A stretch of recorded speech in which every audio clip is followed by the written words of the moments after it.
ஈரோடு மாவட்டம் பெருந்துறை அருகே ஒரு வீட்டில் பற்றிய தீ அடுத்தடுத்த வீடுகளில் பரவி மலமளவென எரிந்ததில் 6 வீடுகள் முழுவதும் எரிந்து சேதமடைந்தது. தீயணைப்பு வீரர்கள் நீண்ட நேரம் போராடி தீயை அணைத்தனர். இது தொடர்பான கூடுதல் விவரங்களோடு இணைகிறார் செய்தியாளர் சக்தி. வணக்கம். என்ன நடந்தது? விவரங்களை வழங்கலாம். வணக்கம் பிரியங்கா. ஈரோடு பெருந்துறையில் வீடுகளில் அடுத்தடுத்து தீ விபத்து ஏற்பட்ட சம்பவம் பகுதியில் பெரும் பரபரப்பை ஏற்படுத்தியது. ஈரோடு மாவட்டம் பெருந்துறை கரமாண்டி செல்லியம்பாளையம் பகுதிக்கு உட்பட்ட கந்தம்பாளையம் பகுதியில் உள்ள பாரதி நகர் குடியிருப்பில் உள்ள ஒரு வீட்டில் தீ விபத்தானது ஏற்பட்டுள்ளது. அங்குள்ள வீடுகள் கூரை வீடுகளாக இருப்பதால் அடுத்தடுத்த வீடுகள் தீ பிடித்து எரிய தொடங்கியுள்ளது. இந்த தீ விபத்தில் மொத்தம் 5 வீடுகளில் தீ விபத்தானது ஏற்பட்டுள்ளது.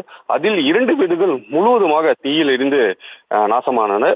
மேலும் 3 வீடுகளில் தீ விபத்து எரிந்து கொண்டிருக்கும் பொழுது சம்பவத்தை குறித்து பெருந்துறை தீயணைப்புத் துறையினருக்கு தகவல் கொடுக்கப்பட்டுள்ளது. தகவல் அறிந்து சென்ற தீயணைப்புத் துறையினர் தீயை அணைத்து கட்டுக்குள் கொண்டு வந்தனர். நல்வாய்ப்பாக அங்குள்ள யாருக்கும் எந்த ஒரு உயிர் சேதமும் ஏற்படவில்லை என கூறப்படுகிறது. மேலும் சம்பவத்தை குறித்து பெருந்துறை போலீசார் சம்பவ இடத்திற்கு சென்று தீ விபத்து குறித்தான மேலும் விசாரணையில் ஈடுபட்டு வருகின்றனர். திடீரென அங்குள்ள வீடுகளில் தீ விபத்து அடுத்தடுத்து ஏற்பட்டதால் அப்போது முழுவதும் கரும்புகைகள் சூழப்பட்டு பெரும் பரபரப்பை ஏற்படுத்தியுள்ளது. பிரியங்கா, விவரங்களுக்கு நன்றி சக்தி.